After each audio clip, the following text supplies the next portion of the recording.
The desert wind carried the smell of gunpowder and blood. Margaret stood alone, Winchester in hand, 5 outlaws circling her like wolves. The leader's voice cut through the silence. Your ghost hand. A name she had buried for 20 years. A name that meant 87 dead men.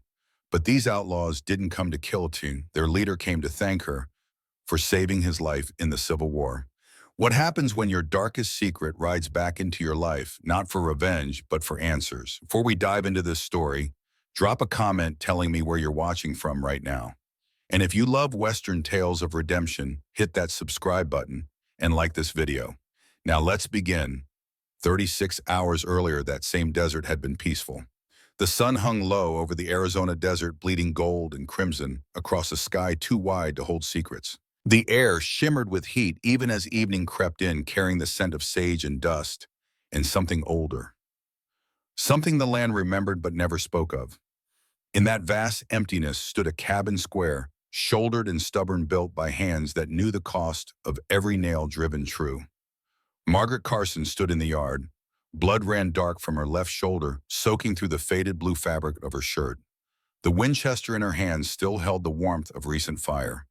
Around her, 5 riders sat their horses in a loose circle, their weapons drawn but wavering. Dust hung in the air between them, like the smoke of battles long finished but never truly ended. The man at the center, tall and weathered, stared at her with eyes that had seen too much and understood too late. His voice came out rough, disbelieving. Your ghost hand. The words hung there, a name that should have stayed buried with the war dead. Margaret met his gaze, steady despite the pain flowering in her shoulder, despite the trembling in her legs that she would not let these men see. Behind her, the cabin door stood open. Inside, a 12-year-old girl waited, trusting that the woman she called mother would come back. That trust was worth more than breath, worth more than pride, worth fighting for. The standoff held. No one moved. The desert watched. Then darkness swallowed the scene whole. 36 hours earlier, that same desert had been peaceful. The morning air carried a different quality, then cool and clean, untouched by gun smoke or the copper smell of blood. Margaret stood behind her daughter, adjusting the girl's stance with gentle pressure on her shoulders. Breathe out slow, Sarah. Let your body settle before you squeeze. Sarah, 12 years old, with her mother's determined jaw and her own fierce brown eyes, sighted down the barrel of the small rifle.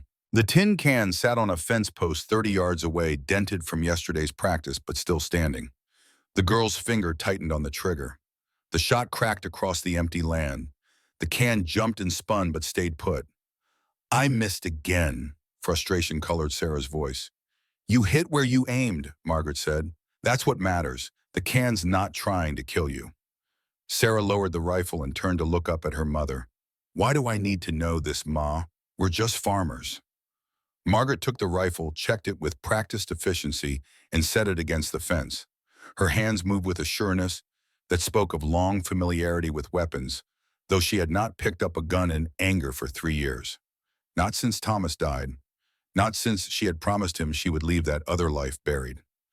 The frontier doesn't ask if you're ready, Margaret said. She knelt down to meet Sarah's eyes. It comes when it comes, and when it does, I want you able to stand. It's like you can better than I can. Sarah studied her mother's face, reading the lines there, the history written in scar tissue and sun-weathered skin. You're thinking about something, Sam. Just old memories, honey, nothing for you to worry on. But the lie tasted bitter. Margaret straightened and looked out across the land she and Thomas had claimed from the raw desert. 3 years of sweat and starvation had turned this patch of nothing into something. A garden where vegetables grew despite the heat. A small corral where 2 horses grazed. The cabin itself solid and square, built to last. Built to be a home. Thomas had given her that. A reason to stop running. A place where Ghost Hand could die and Margaret Carson could live. She wondered if he had known somehow that it could not last forever.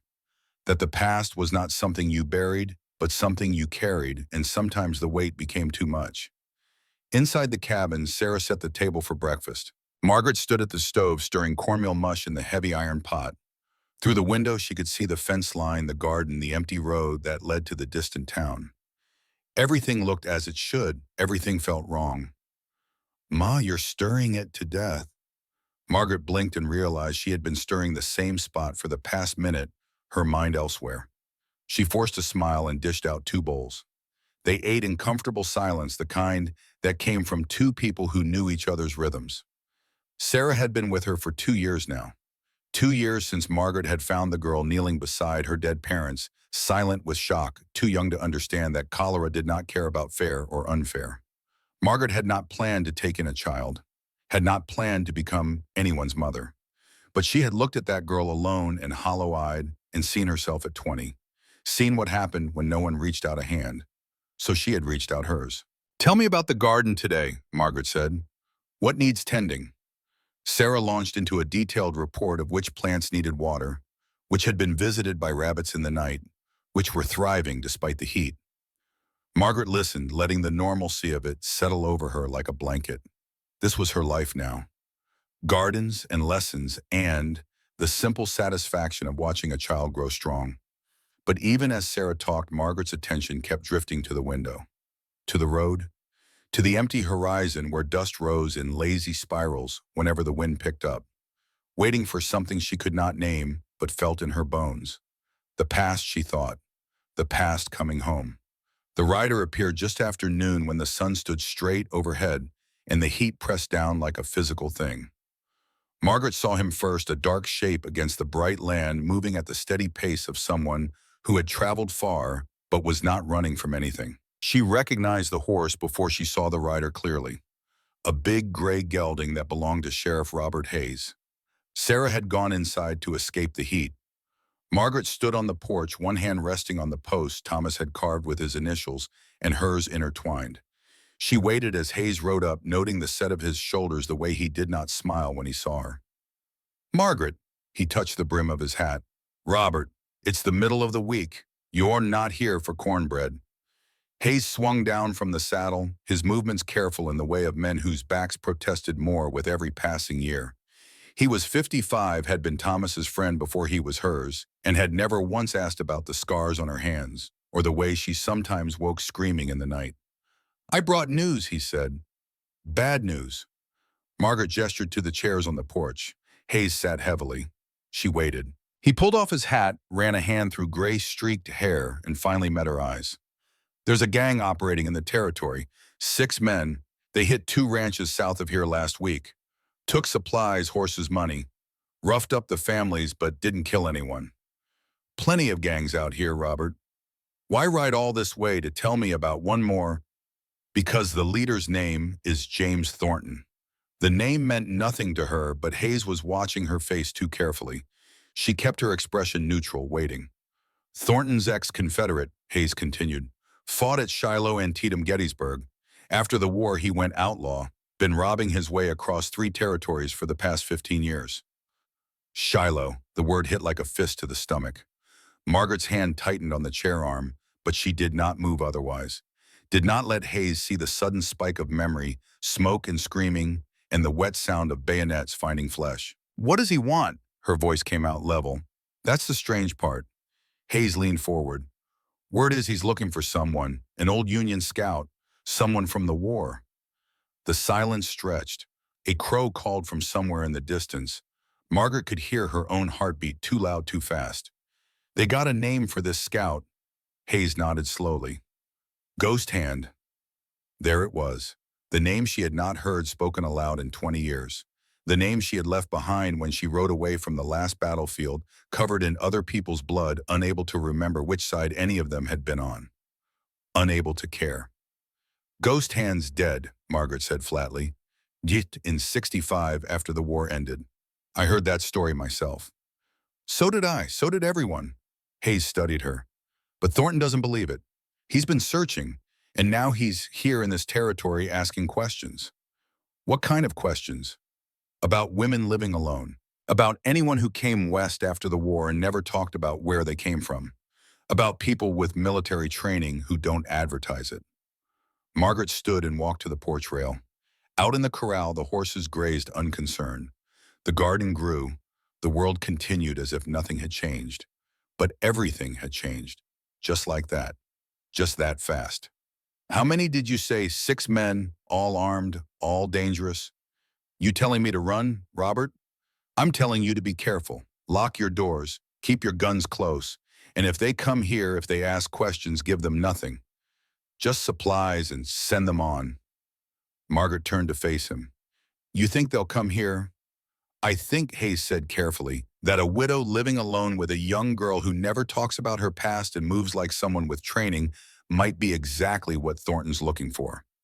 After Hayes left, Margaret stood on the porch for a long time.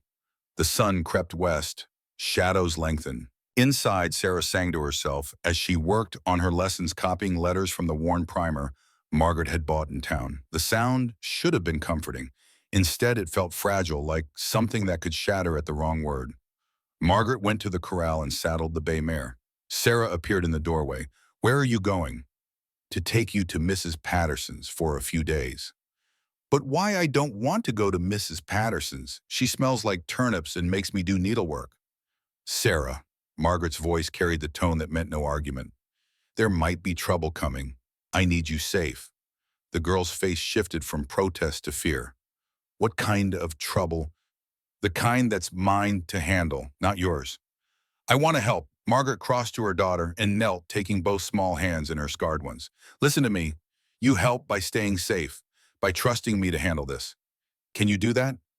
Sarah's eyes filled with tears. Promise you'll come get me. I promise. Say it like you mean it. Margaret pulled the girl close, breathing in the smell of her hair, sun and sage, and the faint sweetness of the soap they made together.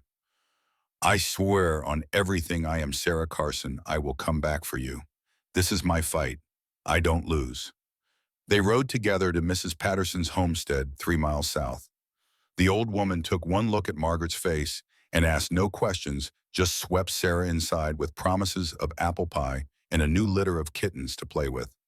Margaret stayed long enough to see Sarah settled to press a kiss to her forehead, to ignore the way her own heart cracked at the fear in those brown eyes. Then she rode home alone. The cabin felt too quiet. Margaret moved through it, checking locks, closing shutters. In the bedroom she shared with no one anymore, she knelt beside the bed and felt along the floorboards until her fingers found the loose one. It came up with a soft groan of protesting wood. Beneath lay the cedar chest. Margaret sat back on her heels, staring at it. 3 years since she had opened this. 3 years since she had allowed herself to even think about what lay inside. The chest was small, no bigger than a saddlebag, but it held more weight than anything else she owned. She lifted the lid. The smell hit her first. Gun oil and old canvas, and beneath it all, faint but unmistakable, the sharp mineral scent of black powder that no amount of time could completely erase. Inside, folded with military precision, lay the coat, dark blue wool worn at the elbows and collar. 2 rows of brass buttons, half of them missing, and on the shoulders, faded but still visible, the insignia of a Union Scout. First class, attached to the Army of the Tennessee under General Grant. Margaret lifted it out. The weight settled across her arms like an old burden she had thought she had put down, but had only been resting. Her fingers traced the bullet hole in the left sleeve, remembering the burning pain of lead passing through muscle, the way she had kept firing because stopping meant dying. The bloodstains on the hem that no amount of washing had ever fully removed. She closed her eyes. April, 1862, Shiloh, Tennessee. The peach orchard in bloom despite the violence, petals falling like snow through the smoke. She had been 20 years old and already too familiar with death. The second day of battle when the Confederate counterattack came and her unit found itself cut off, surrounded, facing annihilation. Margaret had been in a tree 60 feet up, watching troop movements.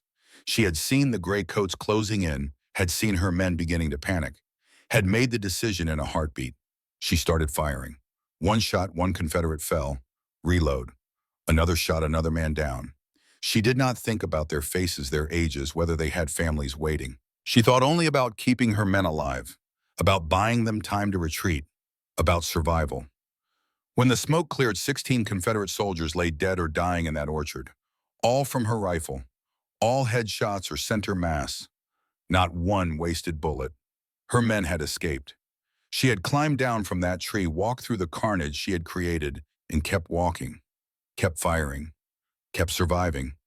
They started calling her Ghost Hand after that, because she struck from nowhere and left only corpses behind, because she moved through battlefields like smoke unseen until it was too late, because in 3 years of war, she had never missed a shot that mattered. She had killed 87 men before the war ended. She knew because she had counted each one carve their numbers into her memory like scars.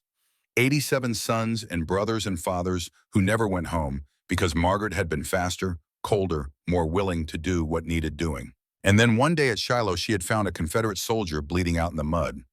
Young, maybe 19, crying for his mother as he clutched the ragged hole in his arm where a bayonet had gone through. She could have walked past, should have. He was the enemy, but she had stopped, had torn cloth from her own shirt and wrapped his wound tight enough to slow the bleeding, had given him water from her canteen, had looked into his terrified eyes and seen not a Confederate, but a boy who wanted to live. Why, he had gasped.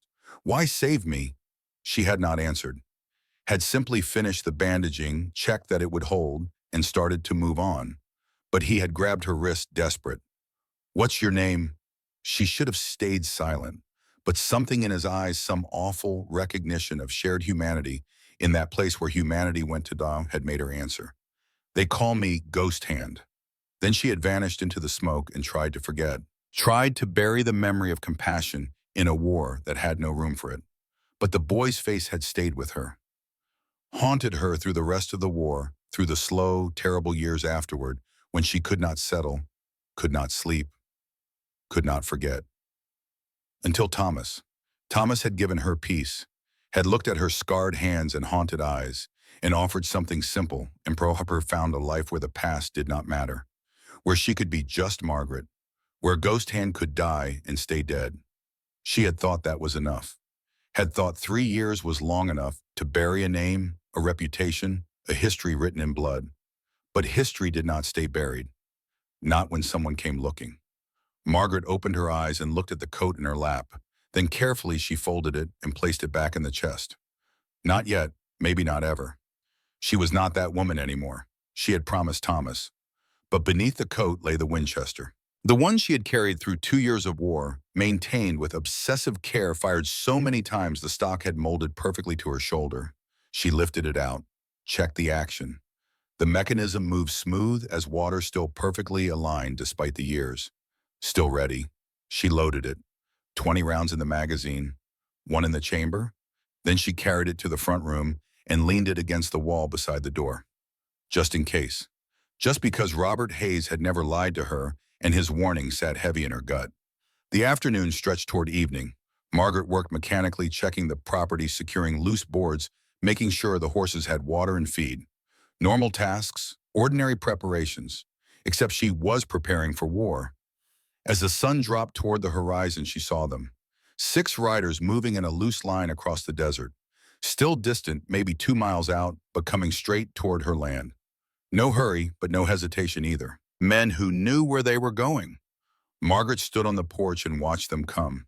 Her pulse stayed steady. Her hands did not shake. 20 years might have passed, but her body remembered this.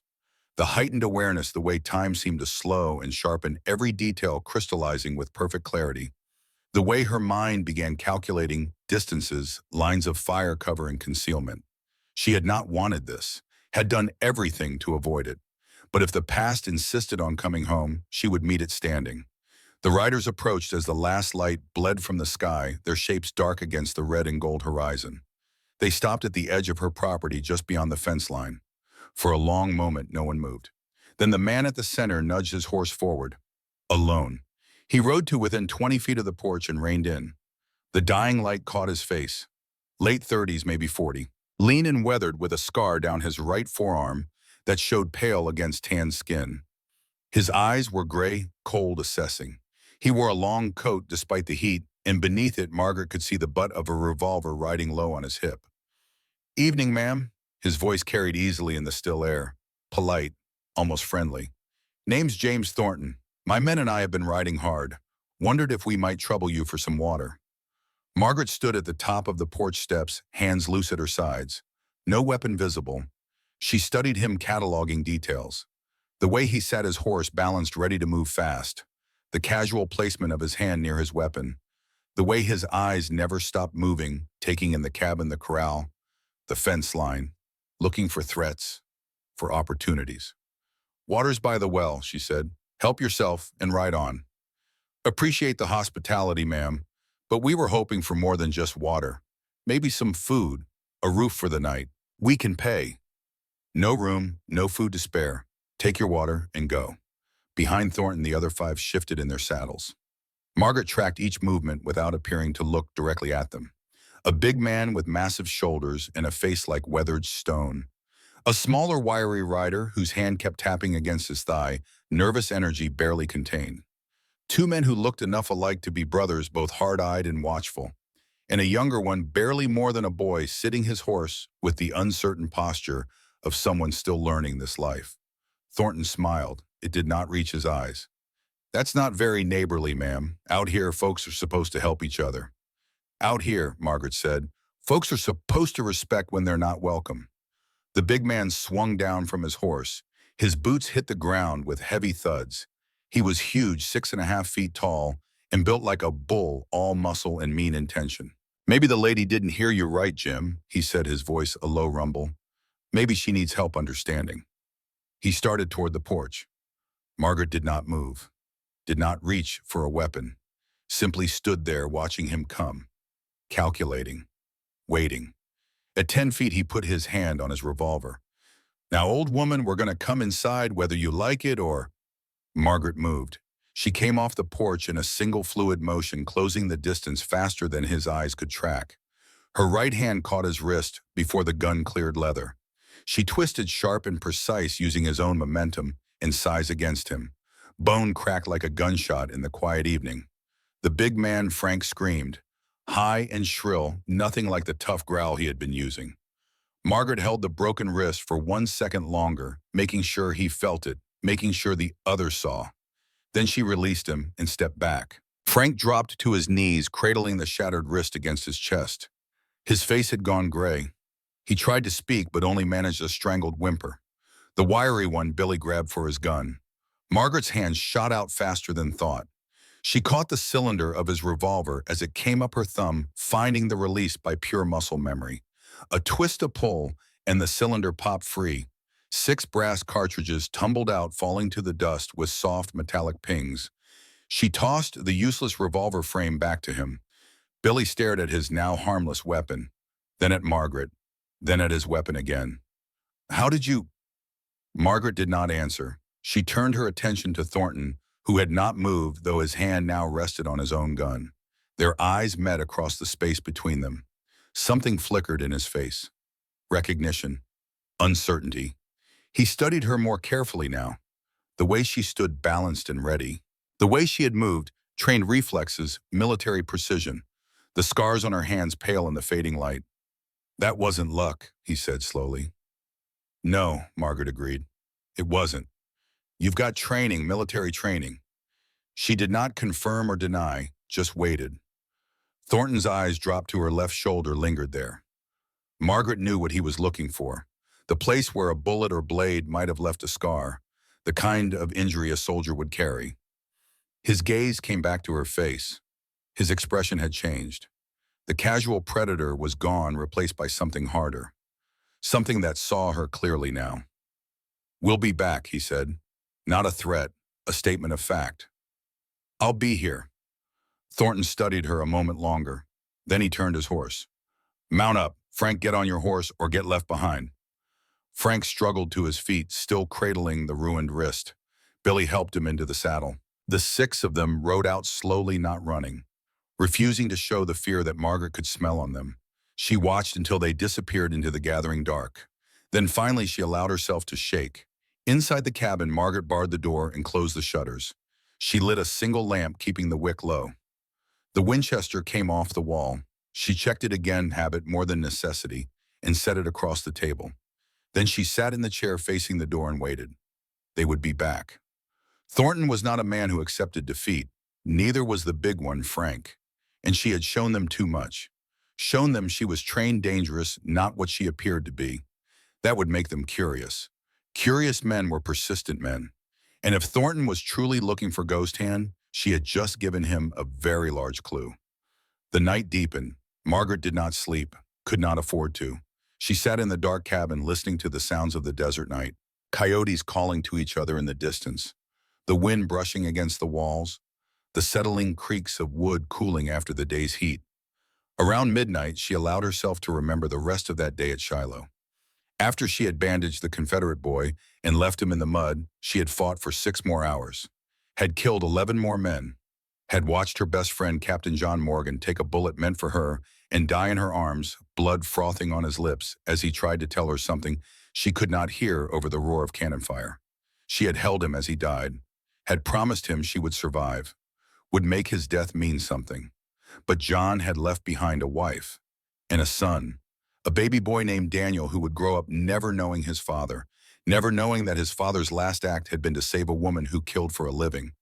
Margaret had carried that guilt for 20 years, carried it west trying to outrun it, thought she had succeeded. Now sitting in the dark with a rifle across her knees, she wondered if perhaps this was the bill finally coming due.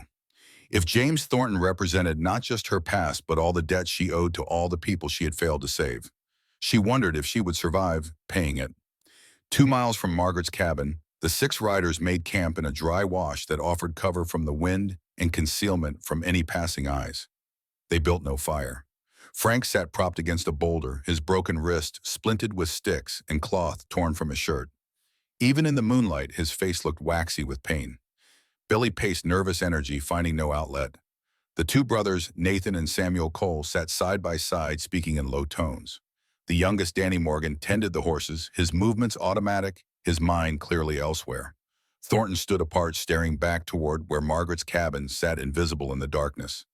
His hand kept returning to the scar on his forearm, tracing it. The night breeze carried the smell of dust and creosote. Somewhere a night bird called lonely and distant. "We should leave," Billy said for the 3rd time. "Did you see what she did to Frank? That wasn't normal. That woman's not right." "Shut up, Billy," Nathan Cole said without heat. "I'm serious. She moved like a soldier," Thornton finished. He turned to face his men. "She moved like someone with training. Real training. The kind you don't forget." Samuel Cole leaned forward. "So what? Lots of people got trained in the war. Doesn't make her special." "It does if she's who I think she is." Silence fell. Danny stopped fussing with the horses and moved closer. Even Frank, lost in his own pain, seemed to focus. "You think it's her," Billy whispered. "Ghost hand." "I think," Thornton said carefully, "that we just met a woman living alone in the middle of nowhere who doesn't want company, who moves like a trained killer, and who's the right age." He paused. "And I think that woman broke Frank's wrist like it was nothing and disarmed you so fast you never saw it coming." "Could be coincidence," Nathan said, but his voice carried doubt. "Could be." Thornton sat down his back against a rock. "Or could be that after 21 years of searching, I finally found her." Danny cleared his throat. Young, uncertain, but the question had to be asked. "And if it is her, what do we do?" Thornton was quiet for a long time. The moon climbed higher, turning the desert silver. Finally, he spoke, his voice carrying a weight that had not been there before. "Let me tell you about Shiloh. April 6th, 1862. I was 19 years old. Thought I was fighting for something that mattered. Got a Union bayonet through my arm for my trouble." He held up his right arm, showing the long scar. "Went clear through, hit an artery. I was bleeding out in the mud, calling for my mama like the scared kid I was. Thought I was going to die there alone in a peach orchard 1,000 miles from home." The men listened. They had heard pieces of this story before, but never the whole thing. Never with this much emotion. "Then someone found me, a Union scout. Young woman, maybe 20. Should have shot me. Should have walked on by. Enemy soldier, that's what I was. But she didn't." Thornton's voice dropped lower. "She tore cloth from her own shirt and bandaged my arm. Tight, professional, like she'd done it 100 times before. Gave me water. Told me to stay down, stay quiet, that stretcher bearers would find me. I asked her why. Why save an enemy? She didn't answer at first, just kept working on the bandage. But when I grabbed her wrist, desperate to know, she looked at me." He paused. Her eyes were the coldest thing I ever seen. Not cruel, just empty.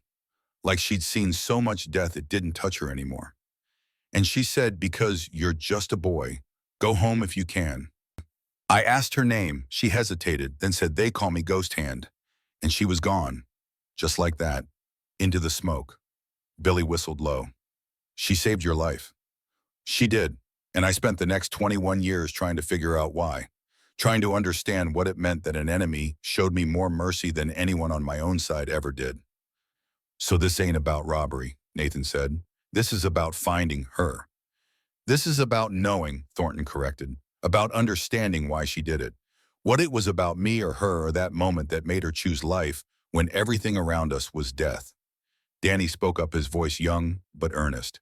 Maybe it's simpler than that. Maybe she just didn't want you to die. Maybe, Thornton agreed, but I need to hear it from her. Need to look her in the eye and know. Frank groaned. So what? We just gonna ask her politely after she broke my damn wrist? No. Thornton's voice went hard. We're going back tomorrow night, and we're not giving her a choice this time. The men exchanged glances. This had escalated beyond a simple robbery, beyond even their usual violence. This was personal now. Personal and dangerous. What if she kills us? Billy asked. She could, she's fast enough. Then I'd die knowing, Thornton said. Better than spending another 20 years wondering. Margaret dozed in the chair, Winchester across her lap, trusting her instincts to wake her if danger approached. Near dawn, she startled awake, hand automatically going to the rifle, but the cabin remained quiet. No sounds of approach, no threat. She stood, joints protesting after hours in the chair, and moved to the window. The pre-dawn light painted the desert in shades of gray. Empty, peaceful, lying. She made coffee strong and black and drank it standing at the window. As the sun rose, bringing hard light and heat, she made her decision. They would come back. Tonight, tomorrow, soon. And when they did, she needed to be ready. Not just with weapons, with traps, with strategy, with every skill she had spent 20 years trying to forget. Ghost Hand would have to wake up, just for a little while, just long enough to survive. She went to the barn and gathered materials, wire, nails, boards that looked solid but would crack under weight. She spent the morning setting traps around the property. A wire stretched across the path from the road, hidden in the scrub. A loose board propped over a shallow pit. The old bear trap she had found when they first claimed this land, cleaned, oiled, and hidden near the corral. Military preparations for a military threat. Each trap carefully placed where an attacker would naturally move, where darkness would hide the danger until too late. She worked with calm efficiency, muscle memory, taking over, and tried not to think about how easily it all came back. By afternoon, the work was done. The property looked unchanged, but now it was a killing field. Anyone approaching without knowing the layout would trigger at least one trap, maybe more. Margaret stood on the porch and surveyed her work, felt the old familiar readiness settling into her bones. This was what she had been, what she had tried so hard to stop being. A weapon, aimed and fired by whoever paid the price. Except this time, no one was paying. This time, she fought for herself, for Sarah, for the life Thomas had given her. That made it different. It had to. As the sun dropped toward evening again, Margaret made one final preparation. She went to the cedar chest and lifted out the coat, held it up. The blue wool smelled of mothballs and memory. Her hands shook as she put it on. It still fit, as if no time had passed, as if 20 years of peace had been nothing but a dream, and Ghost Hand had never really left at all. She stood in front of the cracked mirror in the bedroom and looked at herself. 41 years old. Gray streaking her dark hair, lines around her eyes and mouth from sun and laughter and grief. But in the coat with the weight of it on her shoulders, she looked different. Harder, colder, like the woman she had been at Shiloh, at Antietam, at all the other battlefields where she had turned men into corpses with methodical precision. I'm sorry, Thomas, she whispered to the empty room. I tried. Outside, the desert waited, and somewhere in that vast emptiness, 6 men prepared to ride, to come back, to force answers from the woman who had broken one man's wrist as easy as snapping kindling. They would get their answers. Margaret would make sure of that. But whether those answers satisfied them, whether they walked away afterward or died trying to take what was not theirs to take, that remained to be seen. She checked the Winchester one more time. 21 rounds, more than she should need, more than she wanted to need. She positioned herself by the window where she could see the road and settled in to wait. The sun set, darkness came, and with it the sound she had been expecting. The soft thunder of hooves, multiple riders, coming fast now. No more pretense of courtesy. Margaret's pulse stayed steady. Her hands did not shake. She was ghost hand again, and ghost hand did not miss.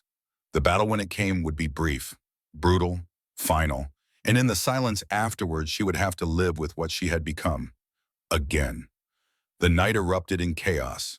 Margaret heard them coming when they were still half a mile out, the thunder of hooves on hard-packed earth, carrying clear in the desert silence. 6 riders moving fast, no longer pretending this was about water or hospitality. This was an attack. She stood behind the window shutter, watching their approach through the narrow gap.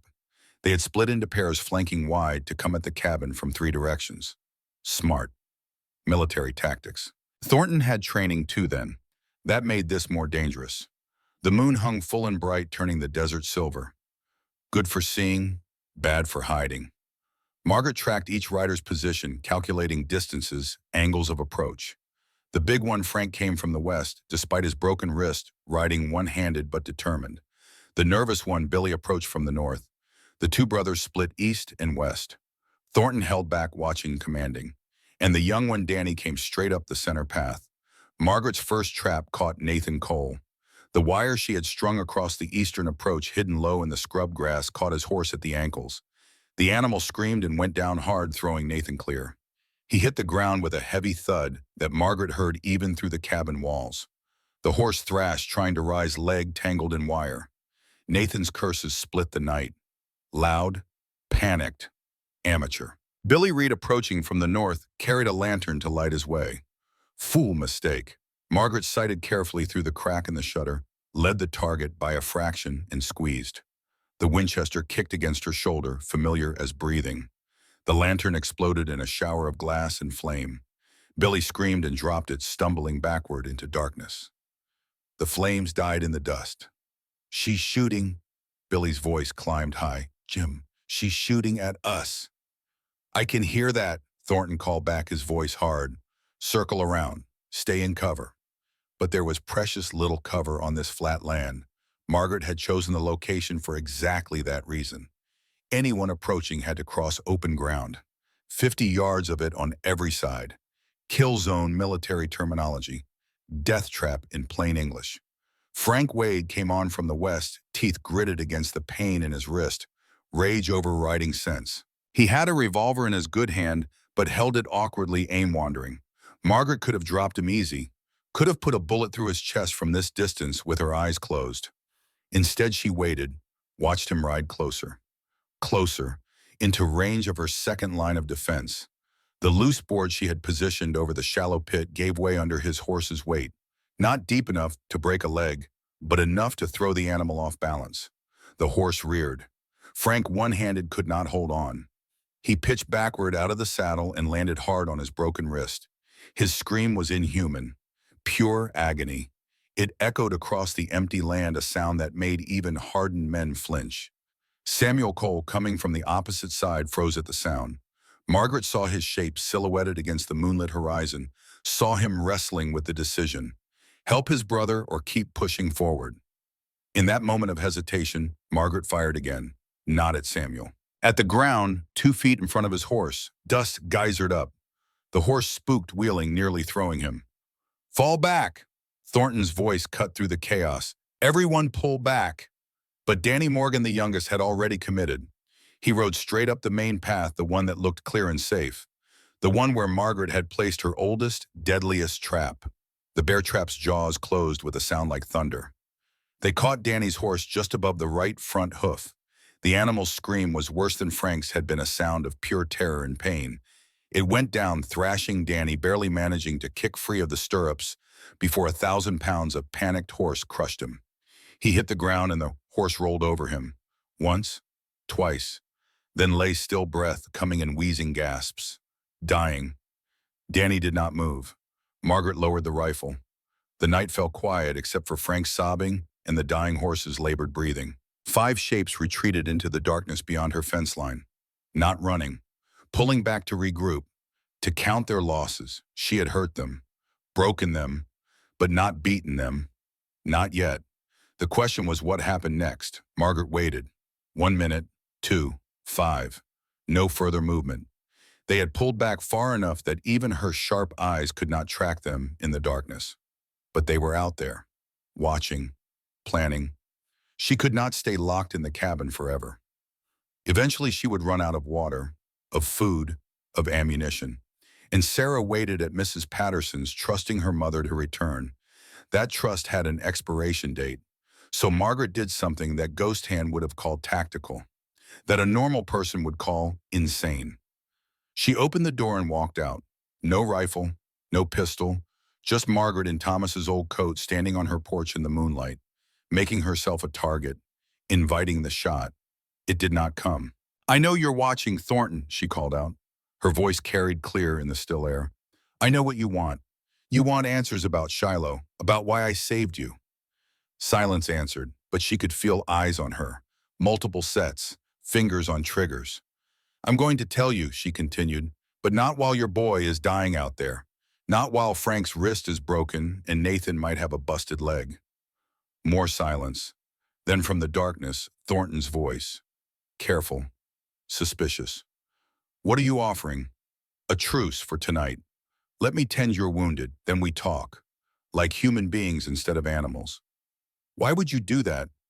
"Because," Margaret said, and found she meant it, "I'm tired of making widows. I'm tired of sending boys home in boxes or not at all. I've killed 87 men in my life, Thornton. I don't want to add 6 more unless you make me."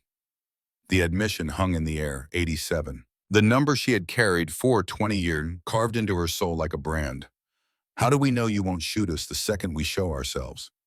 "You don't," Margaret said honestly, "but your boy Danny is dying, and you know it. So you've got a choice. Trust me for the next hour or bury him come morning." The silence stretched so long Margaret thought they would refuse. Then Thornton rode out of the darkness. Alone. Hands raised showing empty palms. He stopped at the fence line. "If this is a trick," he said quietly, "if you harm any of my men, I will burn this place to the ground with you in it." "If this was a trick," Margaret replied, "you'd already be dead. Now help me get that boy inside before he bleeds out." Danny Morgan had not been crushed by the horse, luck pure and simple, but his right leg had caught in the bear trap when he fell, and the steel teeth had gone deep. Margaret could see white bone through the torn flesh when Thornton helped her cut away his trouser leg. The boy was unconscious shock, taking him under, which was a mercy. The pain when he woke would be considerable. They carried him into the cabin and laid him on Margaret's bed. She lit all the lamps, needing light for what came next. Thornton stood by, watching her work with an intensity that made her skin prickle, studying her hands as they moved with practiced efficiency, studying the scars, the way she did not hesitate, did not flinch from the blood. "You've done this before," he said. "Not a question. Field surgery, more times than I can count." Margaret poured whiskey over the wound. Danny jerked and moaned but did not wake. "Hold him down. This next part's going to hurt." "He's already unconscious." "Not for long." She was right. The moment she began cleaning the wound, probing for debris, checking that the bone was not shattered, Danny's eyes snapped open and he screamed. Thornton held his shoulders. Margaret worked fast, ruthlessly efficient. Clean, bandage, splint. Stop the bleeding or nothing else mattered. When she finished, Danny had passed out again. Margaret washed her hands in the basin, blood swirling pink in the water. She dried them on a towel and turned to face Thornton. "He'll live, might have a limp, but he'll walk." "Thank you." "Don't thank me yet. The night's not over." Thornton studied her. "Why did you do this?" "Really?" Margaret sat down heavily in the chair by the bed. Exhaustion crashed over her like a wave. She had not slept in 2 days, had been running on pure adrenaline and old training. Now with the immediate crisis handled, her body demanded rest she could not afford. "You want to know about Shiloh," she said. "Fine, I'll tell you. But first you need to understand something about that war, about what it did to people." She stared at her hands, scarred, stained with more blood than this. So much blood. "I was 20 years old when I enlisted," she began. "Lied about being a boy, at first cut my hair, bound my chest. Lasted 3 months before they figured it out. Should have been discharged. But I could shoot, better than anyone in the company. So they made me a scout instead. You killed from distance, kept your hands clean." "No," Margaret's voice went hard. "Nothing about it was clean. I killed 87 men before the war ended, 87 sons and fathers and brothers. I know because I counted, because every single one of them deserved to be remembered, even if I was the only one who would do it. Thornton said nothing, waited. At Shiloh, I killed 16 men in one day. April 6th, the peach orchard. I was in a tree and they were below, and I just kept firing until they stopped moving. Kept my unit alive by stacking corpses. Then why save me? Margaret looked up at him. Because after 16, I climbed down from that tree and I walked through what I'd done. And they weren't soldiers anymore. They were just priests. Younger than me, most of them, lying in the mud with their faces gone or their guts spilling out. And I realized I'd stopped seeing them as human. She swallowed hard. When I found you bleeding and crying for your mama, something broke in me. Or maybe fixed. I don't know, but I looked at you and I saw a person. Not a target, not a uniform. Just a scared boy who wanted to live. So you saved me. So I saved you. And then I went right back to killing. Another 11 men that day. By sunset, I'd added your side to my count. 27 dead because of me in one battle. The cabin fell quiet. Outside, dawn was beginning to gray the eastern sky. In the distance, Margaret could hear Frank's whimpering. Could hear the low voices of the other men arguing about something she could not make out. I spent 21 years searching for you, Thornton said finally. 21 years wondering why, trying to understand what it meant, and now you're telling me it was just a moment, just a random impulse? No. Margaret shook her head. It meant something. It meant that even in the middle of hell, we get to choose. We get to decide if we're going to be monsters or if we're going to hold on to whatever humanity we have left. And which did you choose? I don't know. I saved you. Then I went back to killing. What does that make me? Thornton had no answer. He looked down at Danny, unconscious and pale on the bed. This boy, he's 23 years old. His father died at Antietam. Never knew him. Grew up angry, looking for somewhere to put that anger. I took him in, taught him to rob, to hurt people, to be just like me. You can unteach him. Can any of us undo what we've become?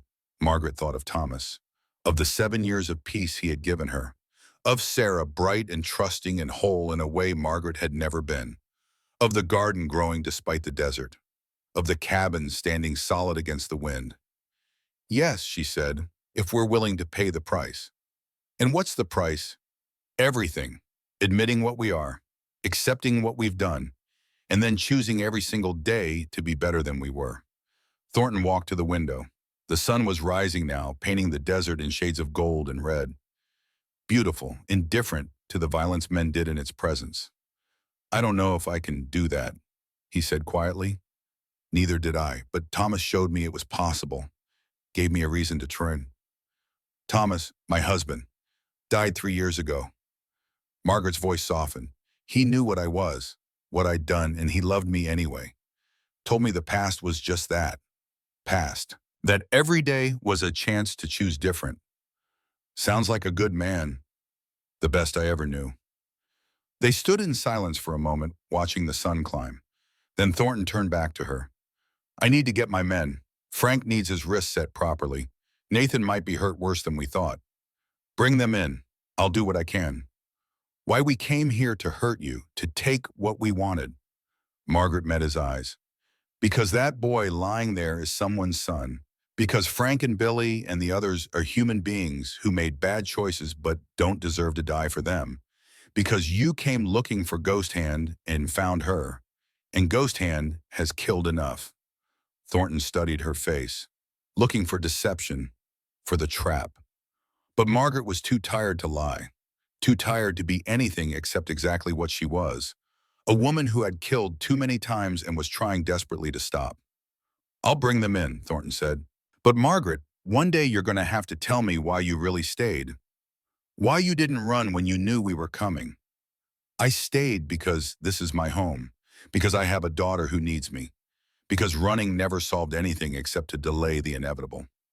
She paused, and because maybe deep down I wanted you to find me, wanted someone to know, to bear witness to what Ghost Hand was and is and might still be. That's a heavy burden. It's mine to carry. Thornton left to gather his men. Margaret stood at the window and watched him go. The sun was fully up now, harsh and bright. Another day in the desert. Another day of heat and dust and the slow grinding away of anything soft.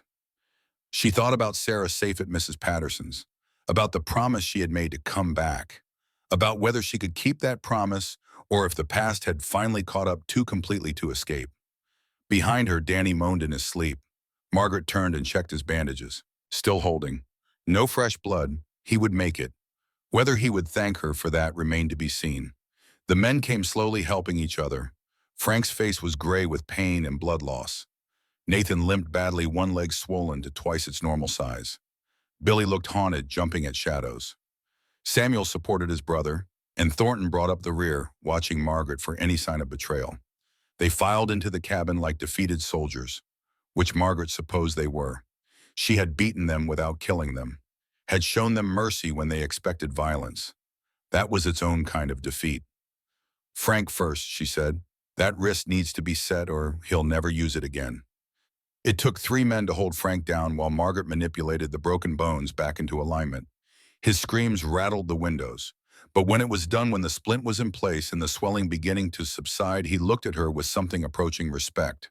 You could have killed me out there, he said, voice rough. I could have killed all of you. Margaret moved to Nathan, began examining his leg. Bruised, not broken, though he would not be riding for a few days. I chose not to. That doesn't make us friends, Frank. It makes you alive. Don't confuse the two. She worked through them all. Bandaging, splinting, administering whiskey for the pain and water for the dehydration. Basic field medicine. The kind she had performed 100 times in muddy camps and blood-soaked hospital tents. The kind she had hoped never to need again. When everyone was tended, she stepped back and surveyed her work. 6 men in various states of injury sprawled around her cabin like battle casualties, which they were. Now what? Billy asked. He looked young, suddenly stripped of bravado by pain and fear. Do we just leave, pretend this didn't happen? That depends on Thornton, Margaret said. He's the one who came looking for answers. Did he get them? All eyes turned to their leader. Thornton sat in Thomas's old chair, the one by the fireplace. He looked tired, old, a man carrying too much weight for too long. I got answers, he said slowly, just not the ones I expected. He looked at Margaret. You saved me because in that moment you remembered what it meant to be human, to see another person instead of an enemy. Yes. And then you went right back to being a killer. Yes. So what does that make you? What does that make any of us? Margaret sat down on the floor, too tired to stand anymore. I've been asking myself that question for 20 years. Best answer I've got is this. We're both. We're capable of terrible things and beautiful things, sometimes in the same breath. The question isn't what we are, it's what we choose to do with what we are. I've killed men for money, Thornton said, robbed families, hurt people who never did me wrong, because I was angry, because I survived when better men died, because I couldn't figure out what I was supposed to do with the life you gave me. That's on you, not me. I gave you a second chance. What you did with it was your choice. Was it? Thornton's voice cracked. Or did you doom me? Maybe I should have died in that mud. Maybe everything I've done since is on you.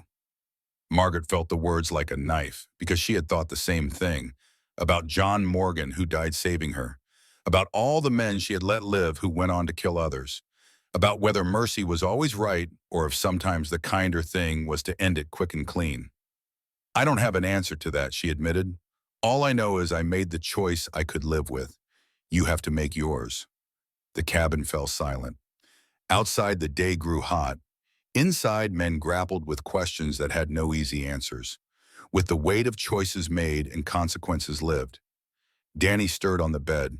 His eyes fluttered open, confused, in pain. He looked around until he found Margaret. You, he whispered. You saved me. Don't make a habit of needing it. Why bowing? Same question everyone asked. Why show mercy to someone who came to hurt you? Margaret moved to the bedside, looked down at this young man, barely more than a boy, who rode with outlaws and probably thought himself tough, who had no idea what real violence looked like, what it could. What's your father's name? She asked. What? Your father, you said he died at Antietam. What was his name? John Morgan. captain in the 23rd Indiana. Why waham? The world stopped just for a moment, just long enough for Margaret to feel every year of those 20 years crash down on her at once. John Morgan, she repeated, numb, disbelieving. Did you know him? He died saving my life. The words came out flat, dead. Took a bullet meant for me. Bled out in my arms while I tried to stop it. His last words were to tell his wife he loved her. And his son, his baby son Daniel. Danny Daniel stared at her. You're lying. I'm not. He had brown hair and green eyes and a scar on his chin from falling off a horse when he was 12. He could sing every drinking song ever written, and he made the best coffee I ever tasted. He was my best friend, and he died because of me. Tears ran down Danny's face. He was a hero, my father. The best man I ever knew. Better than me by a mile. Margaret's own eyes stung, but she blinked the tears back. And I've carried the guilt of his death for 20 years. Wondered what kind of man his son would grow up to be. If he'd know his father was brave and kind and good. She looked at Danny, at this outlaw who rode with men who hurt people for money, and felt her heart break all over again. Now I know, and John would be ashamed. The words hit like a slap. Danny flinched, but Margaret pressed on, ruthless in her honesty. Your father died so I could live, so I could use my skills to save others, to make his sacrifice mean something. And what did I do? I killed 27 more men that day. I kept killing for 2 more years. I turned his gift into more death. That's not, and you, Margaret cut him off. You took the life he gave you and you threw it away. Became exactly the kind of man he spent his whole life fighting against. You think he'd be proud? You think he died so his son could rob and hurt and terrorize innocent people? Danny sobbed, raw, broken. I didn't know. I never knew him. Then know him now, and Margaret's voice softened. Be the man he was, the man he wanted you to be. Make his death mean something, instead of just another casualty in a war that never really ended. She stood and walked away before her own tears could fall. Went to the window and stared out at the desert, at the blood-stained dirt, at the evidence of the violence that had visited her home again, despite all her efforts to leave it behind. Behind her, the cabin was silent. Then Danny's voice, small and shattered. I'm sorry, God, I'm so sorry. Margaret did not turn around, could not bear to see his face and know that John's son had needed her to shame him into decency, that the sacrifice of a good man had produced this. But Thornton spoke, his voice rough with emotion Margaret had not heard before. So am I, boy, so am I. The day stretched long and uncomfortable. The wounded rested. Margaret moved among them, checking bandages, dispensing water. She found herself moving on autopilot, her mind far away, trapped in a Maryland cornfield where John Morgan had pushed her aside and taken the bullet that should have ended Ghost Hand forever. She remembered his weight in her arms, the way his blood had soaked through her uniform, warm and sticky, the way he had tried to smile to make it easier for her somehow, even as he drowned on his own blood. Tell Mary, he had gasped. Tell her I loved her. And Daniel. Tell my boy his father loved him. You'll tell him yourself, Margaret had said, pressing on the wound, even though she knew it was useless. The bullet had gone through his lung. He was drowning from the inside. No, but you will. Promise me, Maggie. Promise you'll find them. Tell them. I promise, but she had not kept that promise, had not even tried. Because finding them would mean explaining how their husband and father died. Would mean looking into their eyes and seeing the accusation there. You lived and he died. Why you, why not him?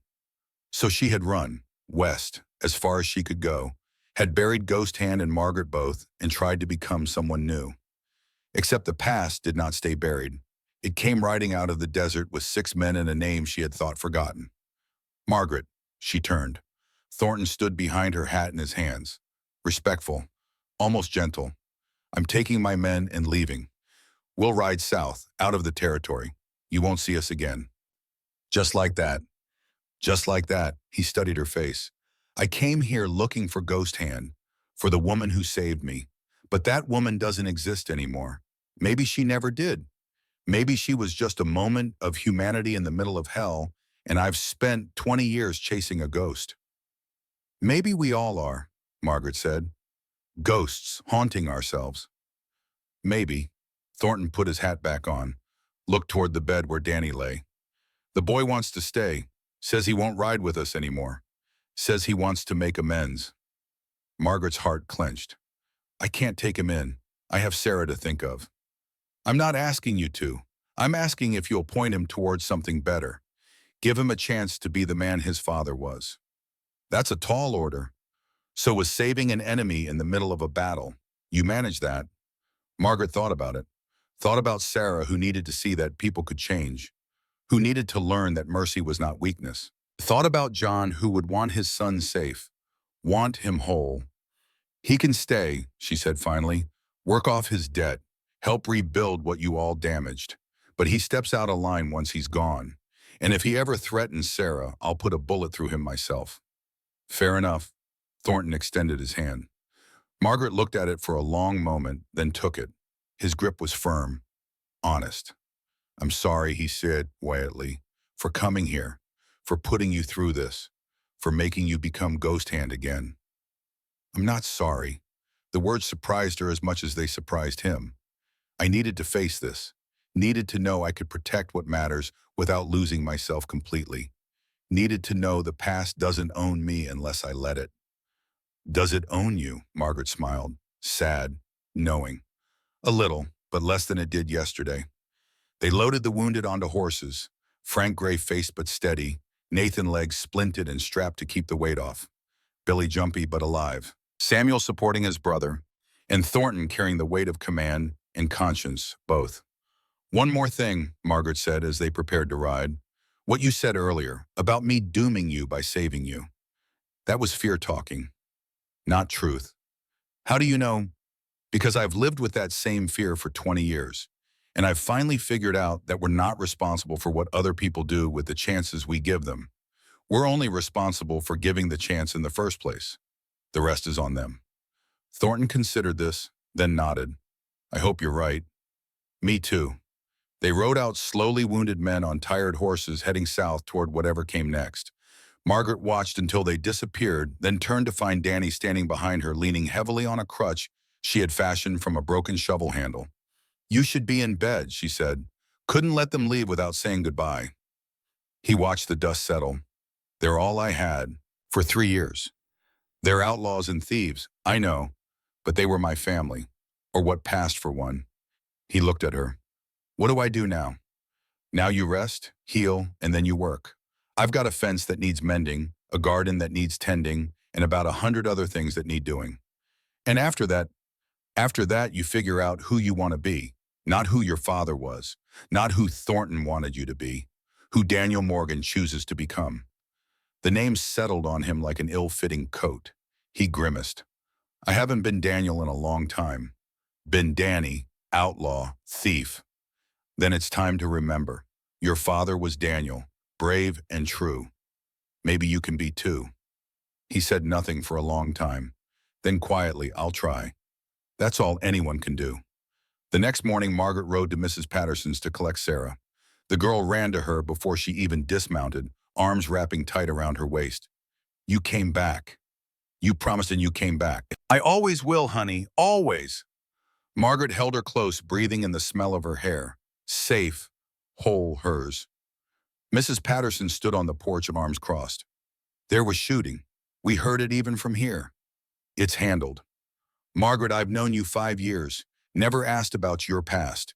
But those men who came here, they were dangerous, and you handled them like you've done it before.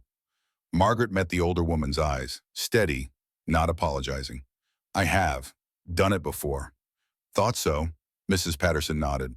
Well, whatever you were, you're a good mother now. That girl adores you. That's what matters. Thank you. Don't thank me. Just keep her safe. Keep yourself safe. This territory is getting more dangerous every year. Women like us, we have to watch each other's backs.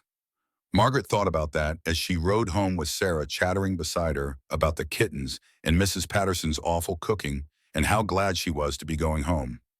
Women like us. Women who survived, who protected what mattered, who did what needed doing without waiting for someone else to do it. Maybe that was its own kind of strength.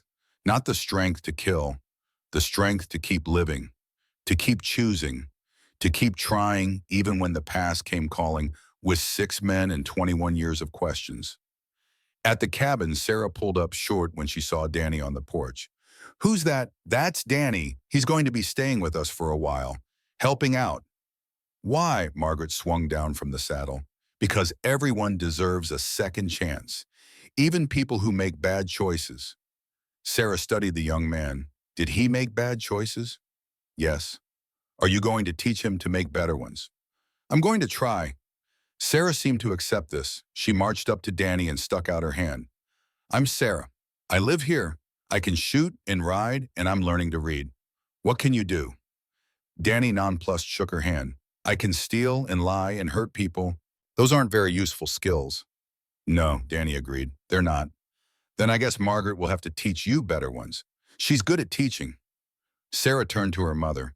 "Can I show him the garden? He needs to know what to water." "Yes, but don't tire him out. He's still healing." Sarah took Danny's free hand, the one not holding the crutch, and pulled him gently toward the garden. Margaret watched them go, the outlaw and the child, the man who needed redemption, and the girl who did not know enough to withhold it. Maybe that was how it worked. Maybe you did not heal the past by burying it. You healed it by moving forward, by choosing every day to be better than you were, by accepting second chances and offering them to others, by being human even when it hurt. That night, after Sarah was asleep and Danny was settled in the small room off the kitchen that had been meant for storage, Margaret sat on the porch in Thomas's rocking chair. The desert spread before her, vast and dark and full of hidden things. Somewhere out there, Thornton and his men rode toward whatever future they would choose. Somewhere out there, the past waited patient and inevitable. But here in this moment, Margaret had what mattered. A daughter safe in her bed. A man trying to be better than he was. A home that had withstood assault and stood firm. A choice made daily to protect instead of destroy. Ghost Hand was not dead, would never be fully dead. She lived in the scars on Margaret's hands, in the muscle memory of a rifle against her shoulder, and in the count of 87 that would never change. But Ghost Hand did not have to be in control. Margaret Carson could be stronger, could choose mercy over violence, could show a fatherless boy how to honor the man he never knew by becoming someone worthy of that legacy. The stars wheeled overhead, the desert breathed, and Margaret rocked slowly, Thomas's chair creaking beneath her, alive and whole, and determined to stay that way. The past had come calling. She had faced it, and she had won. Not by killing, by choosing not to. That was a victory worth having. 3 weeks passed in a rhythm that almost felt like peace. Danny healed slowly, the wound in his leg closing clean despite the depth of it. Margaret changed his bandages daily, watching for infection that never came. The boy was young, strong. His body remembered how to mend itself. Sarah took to Danny like a curious cat investigating something new. She pestered him with questions about his life, his travels, the places he had seen. Danny answered carefully, editing out the violence, the theft, the parts of his story that would give a 12-year-old nightmares. But Margaret heard the gaps, knew what he was not saying. In the mornings, Danny helped with what he could. One-legged, he could still feed the horses, could shell beans, could mend harness with patient fingers. Margaret taught him the small skills of homesteading, how to read the sky for rain that rarely came, how to coax vegetables from stubborn soil, how to fix what broke instead of discarding it. Sarah taught him letters. She sat beside him on the porch, primer open between them, sounding out words with exaggerated patience. Danny, who could barely read, struggled through sentences meant for children half his age. But he tried. That counted for something. At night after Sarah slept, Margaret and Danny sometimes talked. Quiet conversations in the lamplight. He asked about his father. Margaret told him what she remembered. John's laugh, his terrible singing voice, the way he could make coffee over a campfire that tasted better than anything brewed in a proper kitchen. The way he had died with a smile, trying to make it easier for the people he was leaving behind. "He sounds like a good man," Danny said one night. "The best I knew, until Thomas." "Your husband?" "Yes." "What would he think about me being here?" Margaret considered the question. Thomas, who had seen her scars and loved her anyway, who had built this cabin with his own hands and promised her a life where the past could not reach. What would he think about an outlaw sleeping in his storage room? He would think, she said slowly, that everyone deserves a chance to be better than they were, and he would tell me to make sure you earned it. I will. I swear I will. Margaret wanted to believe him, wanted to think that John's son could become John's legacy, but she had been disappointed too many times, had seen too many men promise change and deliver only more violence. So she watched and waited and kept the Winchester close. The attack came on a Tuesday, late afternoon when the heat had peaked and begun its slow retreat. Margaret was in the garden showing Sarah how to tell which tomatoes were ready for picking. Danny sat on the porch working on a shirt Margaret had given him to mend. Peaceful, ordinary, the kind of moment that made you forget the world held danger. Then the horses started screaming. Margaret's head snapped up. The sound was wrong. Not the normal complaints of animals in the heat, but genuine terror. She was moving before thought caught up, running for the cabin for the Winchester. Sarah ran behind her, eyes wide. Get inside, under the bed, don't come out. Ma, what? Now! Sarah ran. Margaret grabbed the rifle from beside the door, checked the load by instinct. 20 rounds. Enough. It had to be enough. She reached the porch as two riders came around the side of the barn. Nathan and Samuel Cole, the brothers. They had split from the group 2 days ago, unable to accept Thornton's decision to leave. Frank and Billy had stayed with Jim, but the Coles' wounded pride demanded blood. Something that had been festering for 3 weeks. You, Nathan's voice cracked like breaking glass. You broke my leg, humiliated us. He had a rifle. Samuel carried a shotgun. Both weapons pointed at the cabin, at her. Margaret raised the Winchester. Leave now, this is your only warning. We're done with warnings. Samuel's voice was cold, dead. Jim might be soft, might be willing to let you live, but we're not Jim. I didn't kill you, Margaret said. Her voice stayed level, despite the adrenaline spiking through her blood. I could have. I chose not to. Don't make me regret that choice. Too late. Nathan kicked his horse forward. You should have killed us when you had the chance. Margaret fired. The shot took Nathan's horse in the shoulder. Not a killing shot, but enough. The animal screamed and went down, throwing Nathan hard. He hit the dirt and did not move. Knocked cold or worse. Samuel fired the shotgun.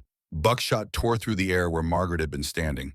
But she was already moving, diving behind the water trough, coming up with the Winchester tracking.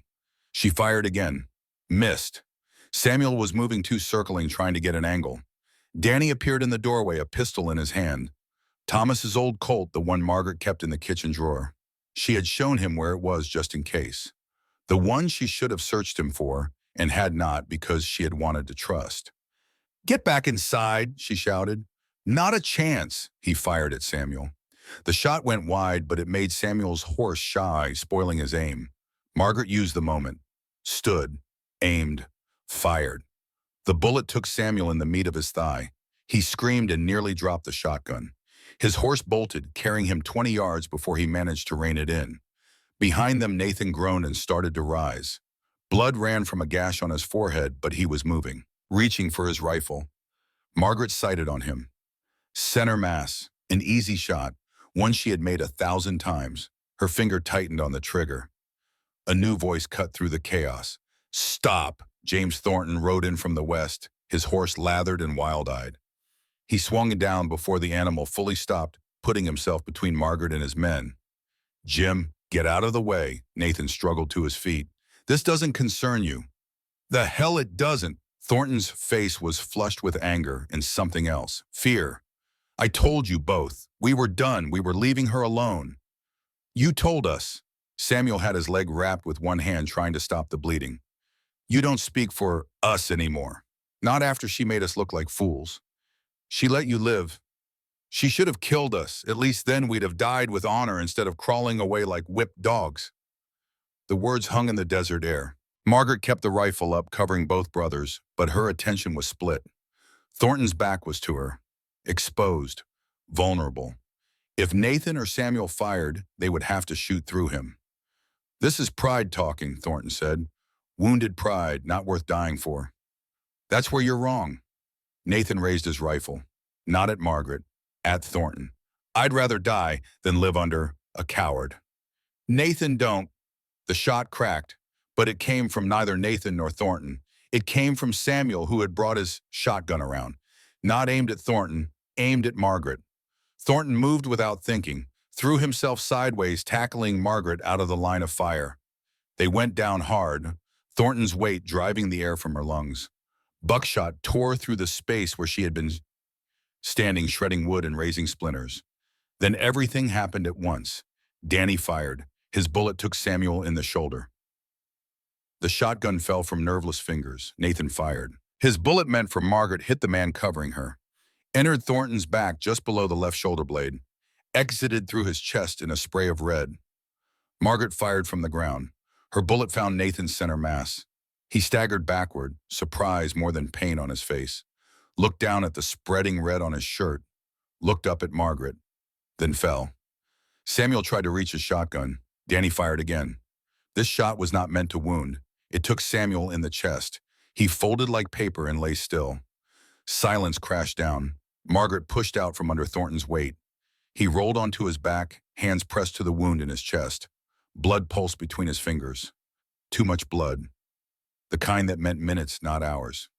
No, the word came out fierce, desperate. No, you don't get to die. Not like this. Funny. Thornton's voice was wet, bubbling. Spend 20 years looking for you, find you, and this is how it ends. Danny, get bandages, water. Danny hopped inside. Margaret pressed her hands over Thornton's, trying to stem the bleeding, but she could feel it. The way the blood pulsed with his heartbeat, the way his breathing rattled. This was a killing wound. She had seen enough to know. Why? She demanded. Why did you come back? Heard them talking. Each word cost him. In town, about revenge, about coming back here. Couldn't let them. He coughed. Blood flecked his lips. You gave me a second chance. Twice. Least I could do was make sure you got to keep yours. You're a fool. Yeah. He smiled, red teeth, but an honest one. Finally. Danny returned with bandages and water. Margaret worked frantically, packing the wound, trying to slow the bleeding. But it was like trying to hold back the tide.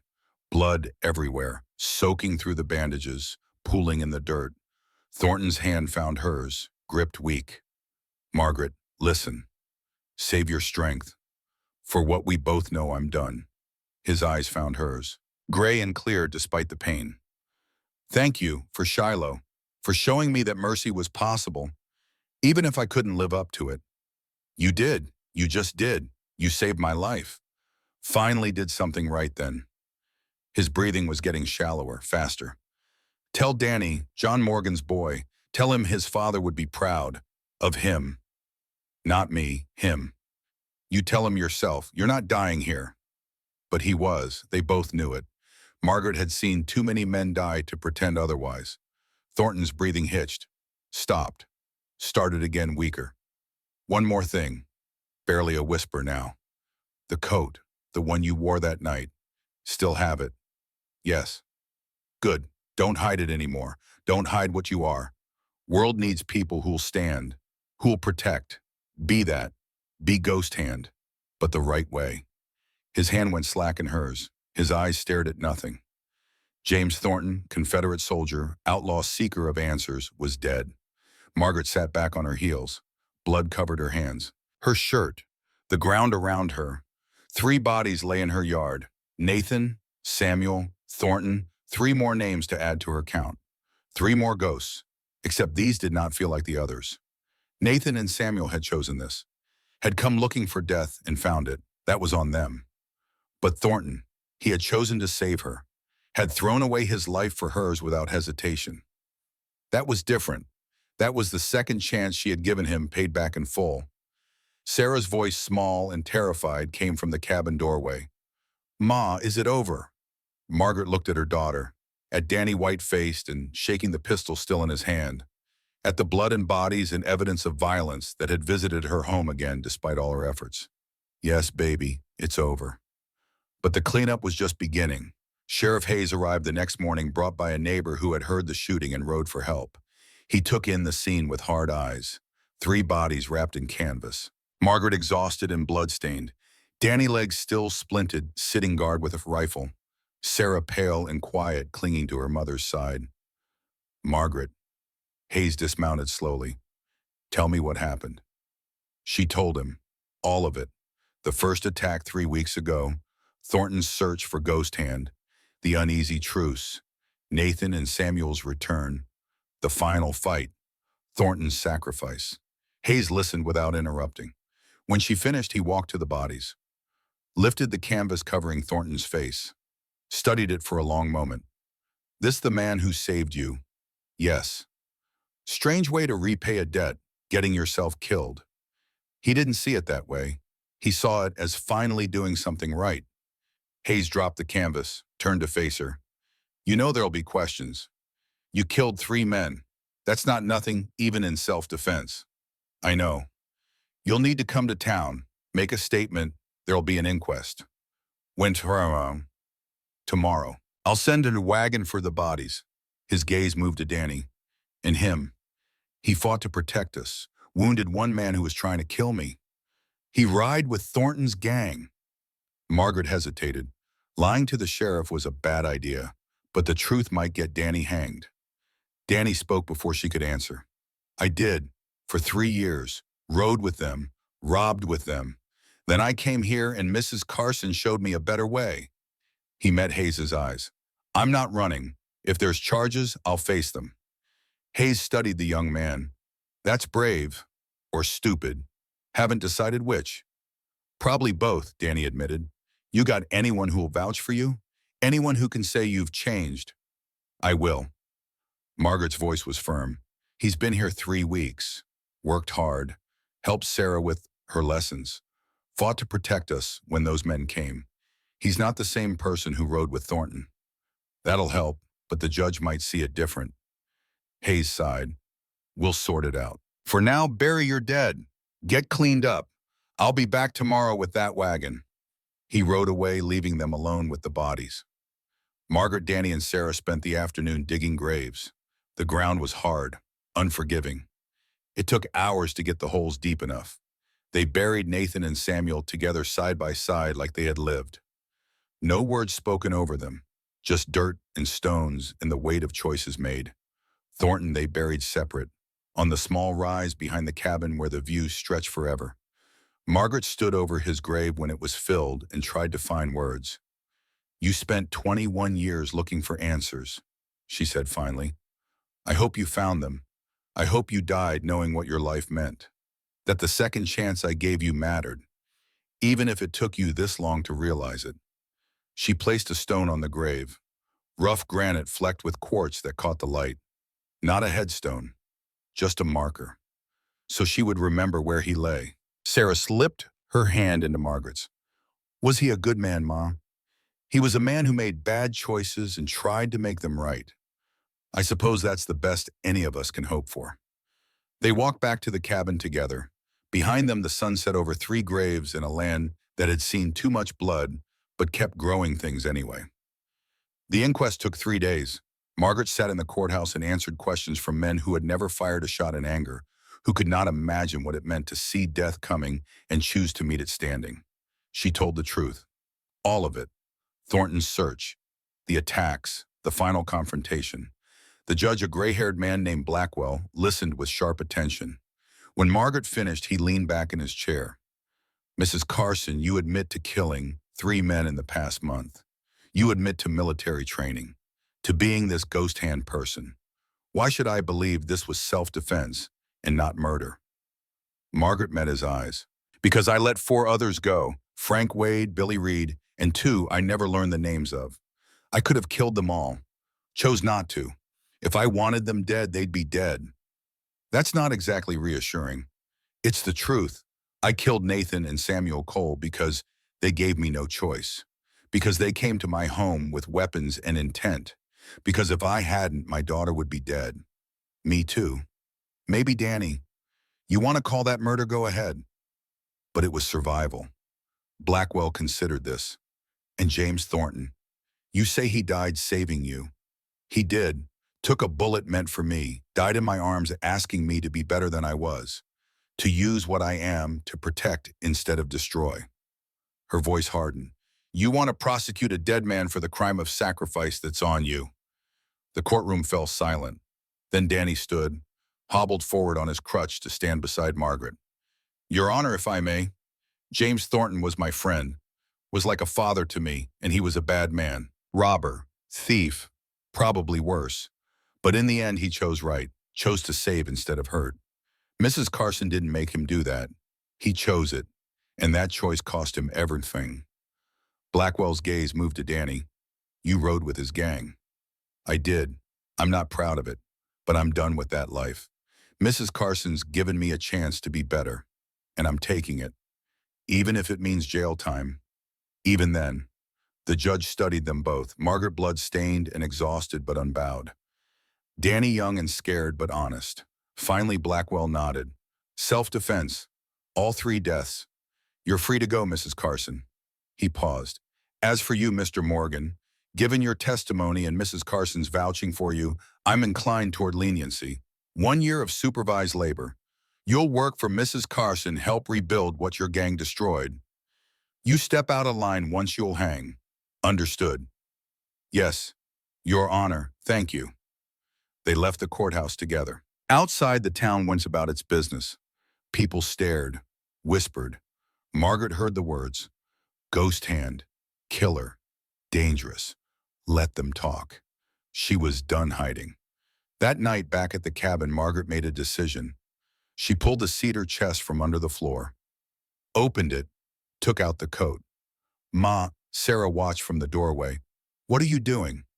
Something I should have done a long time ago. Margaret put the coat on. It settled over her shoulders like an old promise. I've been hiding what I am, ashamed of it. But hiding doesn't change anything. I am Ghost Hand. I always will be. The question is what I do with it. What are you going to do? Margaret looked at her daughter, at Danny standing behind her, at the cabin and the land and the life she had built from nothing, at the graves on the hill and the blood that had soaked this ground. I'm going to teach, she said, teach people to protect themselves, to survive, to stand when standing is all that's left. Teach how? I don't know yet, but I'll figure it out. It took 6 months to build, a simple structure on the far side of the property, big enough for 20 people, benches for sitting, a cleared area for practice, target posts at various distances, storage for weapons and supplies. Margaret called it the Frontier Skills School, but everyone else called it the Ghost Hand School. And they came. Women mostly at first, widows, single mothers, women who lived alone and understood that the frontier did not care about fair, only about strong. Margaret taught them to shoot, to track, to read the land and the sky, to set traps and tend wounds and survive when survival seemed impossible. But more than that, she taught them something else. Strength without mercy is just violence, she told her first class. Mercy without strength is weakness. You need both. The strength to protect what matters and the mercy to know when fighting isn't the answer. Danny helped once his leg healed enough. He taught tracking, taught the hard lessons about what happened to people who chose the outlaw life, showed the scars physical and otherwise that came from living outside the law. Sarah, now 14, became Margaret's assistant. She worked with the younger students, teaching them letters and numbers alongside shooting and survival, building a generation that could read and fight and think for themselves. The school grew. Men came too, eventually. Crippled veterans who needed purpose. Young boys who wanted to learn skills their fathers had never taught. Drifters looking for something to believe in. Margaret taught them all. And in teaching, she found something she had not expected.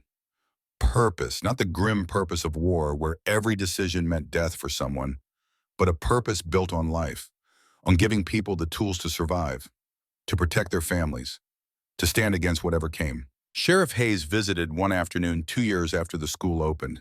He sat on a bench and watched Margaret instruct a class of 15 on proper rifle maintenance. When the lesson ended, he approached her. You've built something good here, Margaret. Trying to. Governor heard about it, wants to meet you, thinks the territory could use more places like this. The governor can visit if he wants, but I'm not changing what we do, not for politics. Hayes smiled. Figured you'd say that. But he's serious, wants to fund expansion. Set up schools like this in other towns. Make it official. Margaret considered this. Part of her wanted to refuse, to keep this small and personal and hers. But another part, the part that remembered John Morgan dying in her arms and Thornton bleeding out in the dirt, thought about legacy, about making their deaths mean something. "I'll think about it," she said finally. "Fair enough." Hayes stood to leave, then paused. "One more thing. That boy, Danny, he's done well, worked hard, stayed clean. I'm recommending his sentence be commuted. Time served. He'll appreciate that. He earned it, you both did." Hayes touched his hat brim. "You've changed, Margaret. Or maybe you just became who you were always meant to be." After he left, Margaret stood alone in the practice yard. The sun was setting, painting the desert in golds and reds. Students had gone home to families, to lives, to futures they were building one day at a time. She thought about Thornton's last words. "Don't hide what you are. Be ghost hand, but the right way." She thought she was finally beginning to understand what that meant. That evening, as the last light faded, a rider appeared on the horizon. A single man on a tired horse moving slow. Margaret watched him approach, hand resting on the rifle she always kept close. Old habits died hard. The rider stopped at the fence line. Older man, maybe 60, with the weathered look of someone who had spent his life outdoors. He dismounted carefully, favoring his left leg. "Ma'am, I'm looking for Ghost Hand." Margaret stood. "You found her." The man's eyes widened. "They said you were a woman. Didn't quite believe it." He pulled off his hat. "Name's William Price. I fought at Gettysburg, lost my leg there. Lost my farm 2 years back. Lost just about everything except my granddaughter." "What do you want from me?" "I hear you teach people to survive, to stand up, to protect what's theirs." His voice cracked. "I got nothing left to protect except that little girl. And I need to know she'll be all right when I'm gone, that she'll be strong enough to make it." Margaret saw herself in his desperation, saw Sarah, saw every person who had ever needed help and found none. How old is she? 8, smart as a whip, tough too, but she's just a child. This land eats children alive if they're not ready. Bring her tomorrow. We'll see what she's made of. Price's face crumpled with relief. "Thank you. God bless you, ma'am." After he left, Sarah emerged from the cabin. "Another one. Another one. How many is that this month?" 17.